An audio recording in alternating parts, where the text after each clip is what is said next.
Hello students of third year A. मैं आपका third year ए का इकोलॉजी का पेपर लूँगी। डॉक्टर रेहाना परवीन, आप जानते होंगे थर्ड ईयर के स्टूडेंट्स हो आप।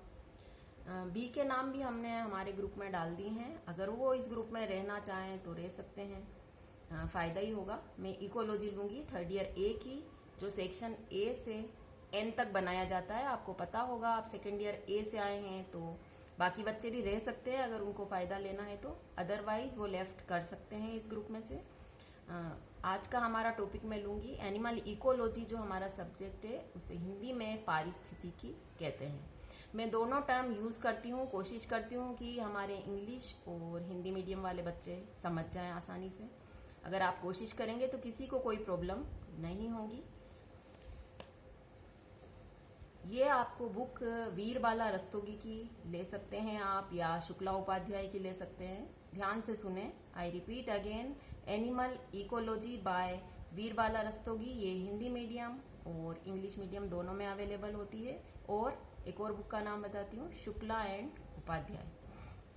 तो इकोलॉजी आप वेल नोन है, आपने फर्स्ट ईयर में पर्यावरण विज्ञान यानी एनवायरमेंट साइंस पढ़ी थी, उसमें भी इकोलॉजी शब्द आया था।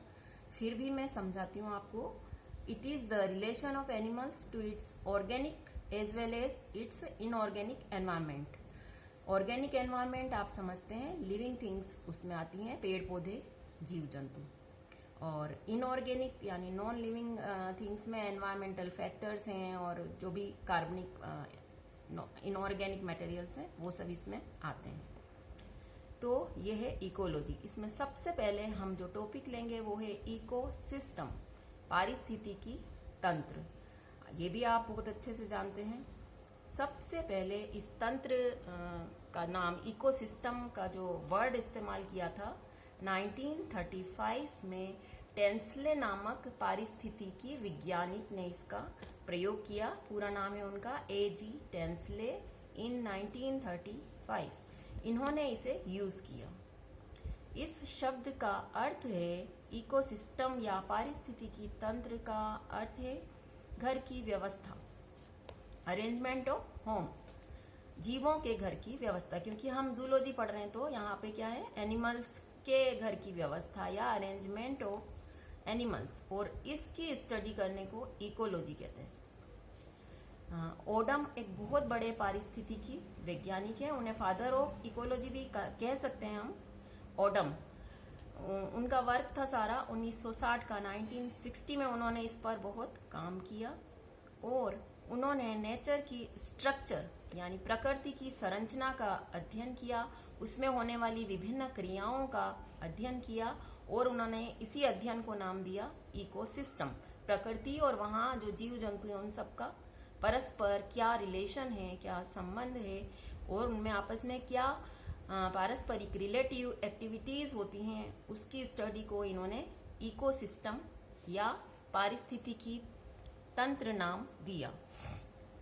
अब हम सबसे पहले इसमें हमें इस इकोसिस्टम के अंदर कई टॉपिक्स पढ़ने हैं, सब टॉपिक्स। तो सबसे पहले है इसके मूलभूत सिद्धांत क्या है, कॉन्सेप्ट ऑफ इकोसिस्टम। ये 7-8 आपके कॉन्सेप्ट हैं जो नंबरिंग करके मैं बताती हूँ। नंबर 1 पे है, इकोसिस्टम में किसी भी स्पेसिफिक प्लेस पर यानी पारिस्थितिकी तंत्र में किसी भी स्थान विशेष पर एक इकाई समय में, यूनिट टाइम में प्रेजेंट जीवों और वहाँ का जो फिजिकल एनवायरनमेंट, भौतिक पर्यावरण है, उसको सम्मिलित किया जाता है। दूसरा है स्ट्रक्चर, इसका इकोसिस्टम की क्या संरचना है। तो ये 3 घटकों यानी कंपोनेंट से मिलकर बना होता है। एबायोटिक यानी अजैविक घटक, बायोटिक कंपोनेंट यानी जैविक घटक, और थर्ड है एनर्जी, ऊर्जा। तीसरा इसका कॉन्सेप्ट या सिद्धांत है, तंत्र पृथ्वी पर उपस्थित है यानी on the earth, system is present on the earth. और विश्व स्तर पर, वर्ल्ड लेवल पर इसको कहते हैं बायोस्फीयर या जीवमंडल। चौथा इसका कॉन्सेप्ट है, सिस्टम में यानी पारिस्थितिकी तंत्र में बायोटिक और नॉन बायोटिक कंपोनेंट की रिलेटिव एक्टिविटी रेगुलरली चलती रहती है। निरंतर जैविक और अजैविक घटकों की पारस्परिक अन्योन्य क्रिया चलती रहती है। ये कंपोनेंट या घटक आपस में डिपेंड करते हैं, यानी जैविक अजैविक पर, बायोटिक एबायोटिक पर। फिफ्थ कॉन्सेप्ट हमारा है सिद्धांत। बायोटिक कंपोनेंट में क्या क्या आते हैं आपको पता होगा। बायोटिक यानी जैविक घटकों में ऑटोट्रोफ्स आते हैं, हेटेरोट्रोफ्स आते हैं और जैव अपघटक आते हैं। यानी ऑटोट्रोफ्स को कहते हैं स्वपोषित, हेटेरोट्रोफ्स को कहते हैं विषम पोषित, यानी जो खाने के लिए दूसरों पर निर्भर करते हैं। स्वपोषित आपको पता है, प्लांट्स आते हैं सारे ग्रीन प्लांट्स जिनमें क्लोरोफिल होता है और वो स्वयं का भोजन स्वयं बनाते हैं, तो उन्हें ऑटोट्रोफ्स या स्वपोषित कंपोनेंट कहते हैं।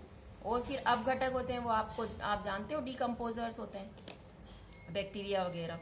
एबायोटिक घटक यानी अजैविक घटकों में अकार्बनिक पदार्थ और पर्यावरण कारक होते हैं। इनऑर्गेनिक मटेरियल्स, ऑर्गेनिक मटेरियल्स और पर्यावरणीय कारक जैसे तापमान, आर्द्रता वगैरह, ह्यूमिडिटी, टेम्परेचर एक्सेट्रा। छठा इसका कंपोनेंट है इकोसिस्टम में फूड चेन होती है, यानी खाद्य श्रृंखला आपने पढ़ी है। एनर्जी ट्रांसफर होता है और कई सारे जैव रासायनिक चक्र साइकिल्स होते हैं, जैसे carbon cycle, nitrogen cycle, sulphur cycle etcetera. सातवां इसका कॉन्सेप्ट है ये पर्यावरण में स्ट्रक्चरल और फंक्शनल यूनिट होती है। Ecosystem are structural and functional unit. आठवां कॉन्सेप्ट है ये एक खुले प्रकार का तंत्र है, ओपन सिस्टम है। Ecosystem is a open system. नौवां इसका कॉन्सेप्ट है इसमें सभी कंपोनेंट के मध्य जैविक और अजैविक और जो पर्यावरणीय कारक हैं वातावरणीय, उन सब के बीच में एक इक्विलिब्रियम, साम्य या जिसे संतुलन कहते हैं, वो रहता है।